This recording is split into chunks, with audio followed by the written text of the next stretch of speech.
વરસાદની સ્થિતિને લઈને હવામાન વિભાગે કરી છે આગાહી। આગામી 7 દિવસ હળવાથી મધ્યમ વરસાદ પડી શકે છે। આગામી 48 કલાક બાદ વરસાદની તીવ્રતા વધી શકે। 4 દિવસ ગાજવીજ સાથે વરસાદની શક્યતા વ્યક્ત કરવામાં આવી છે, જેમાં દક્ષિણ ગુજરાત અને સૌરાષ્ટ્રમાં ગાજવીજ સાથે વરસાદ પડી શકે છે।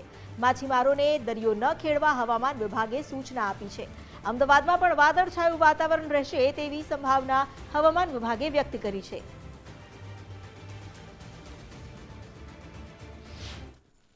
25-26 को हम हैवी रेनफॉल वार्निंग दे रहा है, डे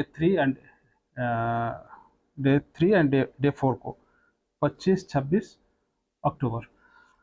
और थंडरस्टॉर्म का वार्निंग अभी गुजरात रीजन में अगले 4 दिन के लिए दिया जा रहा है, 23 से लेकर 26 अक्टूबर तक।